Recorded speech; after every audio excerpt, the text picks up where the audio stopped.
उल्लू की बातें और आपकी किस्मत की ये कथा तब शुरू होती है जब भगवान कृष्ण द्वारिका के शांत तट पर बैठे अर्जुन और उद्धव को रात्रि के रहस्यों का ज्ञान दे रहे थे। और उसी समय पास के वृक्ष पर एक उल्लू बैठा उन्हें टकटकी लगाकर देख रहा था। तब कृष्ण मुस्कुराए और बोले, देखो, ये पक्षी अंधकार में जन्मा है पर सत्य का रक्षक है। ये वो देख लेता है जिसे मनुष्य अपनी इच्छा और डर के कारण नहीं देख पाता। उन्होंने कहा कि जीवन की सबसे गहरी सीख रात की नीरवता में छिपी होती है।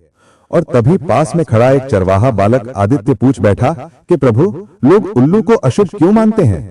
तब कृष्ण ने शंख जैसी मीठी आवाज में कहा कि मनुष्य उसी चीज को अशुभ कहता है जिसे वो समझ नहीं पाता, जबकि इस संसार में कोई भी जीव व्यर्थ नहीं, प्रत्येक अपनी धुरी पर ब्रह्मांड के नियमों का वाहक है।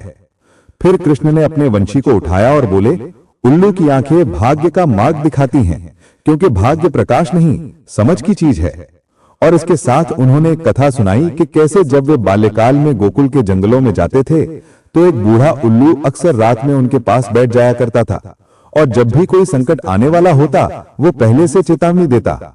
जैसे उस रात जब कंस ने गुप्त रूप से सैनिक भेजे थे, तब उसी उल्लू की आवाज ने कृष्ण को संकेत दिया था कि अब दिशा बदलनी चाहिए। और इसीलिए वो अपने साथियों को बचाकर सुरक्षित स्थान पर ले गए थे। फिर कृष्ण ने आदित्य को समझाया कि उल्लू का अर्थ मृत्यु नहीं बल्कि रूपांतरण है, पुराने विचारों का अंत, नई समझ का जन्म। इसी बीच वे कहते हैं कि जब किसी व्यक्ति के जीवन में बार बार रुकावटें, परेशानी, मानसिक उलझनें आती हैं, तो वो अशुभ नहीं बल्कि भाग्य द्वारा दिया गया संकेत होता है कि अब पुराने रास्ते बदलने का समय है। ठीक वैसे ही जैसे उल्लू अंधेरी रात में दिशा बदलकर सही शाखा पर जा बैठता है। फिर कथा आगे बढ़ती है जब आदित्य अपनी जिंदगी की परेशानियों से घिरता है, पैसों की कमी, परिवार में तनाव, प्रयासों के बाद भी असफलता, और वह कृष्ण की बात याद रखकर रात में उसी जंगल में जाता है जहां उसे अचानक एक उजला उल्लू दिखता है जो उसे घूरता नहीं बल्कि जैसे उसे पढ़ रहा हो। और उसी क्षण आदित्य समझ जाता है कि उसे अपनी सोच बदलनी है, अपने डर छोड़ने हैं और कृष्ण की तरह मौके को देखना है। और फिर कृष्ण कहते हैं कि जिसे तुम भाग्य कहते हो वो वास्तव में तुम्हारे निर्णयों का संग्रह है। उसी तरह उल्लू अपनी दिशा खुद नहीं बदलता, परिस्थितियों को पढ़कर निर्णय लेता है। और मनुष्य भी अगर परिस्थितियों को पढ़कर सही समय पर सही कदम उठाए तो वो अपनी किस्मत बदल सकता है। इसके बाद कृष्ण उसे 3 मंत्र देते हैं। पहला, दृष्टि बदले दुनिया बदलेगी। दूसरा, धैर्य रखो, समय सबको जवाब देता है। तीसरा, लक्ष्य पर अडिग रहो, ब्रह्मांड मदद करेगा। फिर वे बताते हैं कि जब महाभारत का युद्ध चल रहा था तब भी रात के समय वे उल्लुओं की आवाजें सुनते थे जो उन्हें ये संकेत देती थी कि कौन सी दिशा में दुश्मन की रणनीति बदलने वाली है, क्योंकि प्रकृति हमेशा आवाज देती है, बस सुनने वाला चाहिए। कृष्ण ये भी कहते हैं कि जीवन की समस्याएं अंधेरी रात की तरह होती हैं। ज्यादातर लोग डरते हैं, कुछ भागते हैं, लेकिन बुद्धिमान वही है जो उसी अंधेरे में रास्ता ढूंढ लेता है। आगे कहानी में आदित्य अपने जीवन में कृष्ण के 3 मंत्र अपनाता है और हर स्थिति को समझना शुरू करता है। उसकी सोच मजबूत होने लगती है, काम में सुधार आता है, अवसर दिखने लगते हैं और धीरे धीरे उसका भाग्य बदलने लगता है।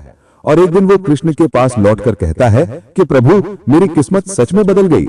तब कृष्ण हंसते हुए कहते हैं कि किस्मत तब बदलती है जब तुम खुद बदलते हो। रात को दोष मत दो, आंखें खोलो। इसके बाद कहानी बताती है कि कैसे कृष्ण हर जीव को मूल्यवान मानते हैं, गाय, मोर, नाग और यहाँ तक कि उल्लू भी, क्योंकि हर जीव ब्रह्मांडीय ज्ञान का प्रतिनिधि है। कृष्ण कहते हैं कि उल्लू तुम्हें वही सिखाता है जो साधक को ध्यान सिखाता है, शांत रहना, इंतजार करना और अवसर को पहचान लेना। वो बताते हैं कि जब मनुष्य अपने डर पर विजय पा लेता है तो उसका भाग्य उसकी मुट्ठी में होता है, फिर चाहे दुनिया कुछ भी कहे। और इसी ज्ञान के साथ कहानी आदित्य की सफलता तक पहुंचती है। लोग उससे पूछते हैं कि उसने ये बुद्धि कहां सीखी, और वो सिर्फ एक शब्द कहता है, कृष्ण। और कथा के अंत में कृष्ण दर्शकों को संबोधित करते हुए कहते हैं कि अगर तुम रात और ज्ञान के प्रतीक उल्लू को अशुभ कहोगे तो तुम सच्चाई के आधे हिस्से को खो दोगे, लेकिन अगर तुम उसके संदेश को समझोगे तो तुम अपनी किस्मत खुद लिखोगे। इसीलिए हे दर्शक, रात से मत डरना, अंधेरे से मत भागना और कठिनाइयों को शत्रु मत समझना। ये सब तुम्हें नई ऊंचाइयों तक ले जाने के लिए आते हैं। और अगर तुम्हें कृष्ण की सीखें, किस्मत बदलने का ज्ञान और ऐसी गहराई वाली कहानियां पसंद आती हैं तो इस वीडियो को लाइक कर दो, अपने दोस्तों के साथ शेयर करो और एआई की दुनिया चैनल को सब्सक्राइब कर दो, क्योंकि यहाँ हर दिन आपको ऐसा दिव्य ज्ञान और प्रेरणा मिलेगी जो आपके जीवन को दिशा देगा और आपके भाग्य को मजबूत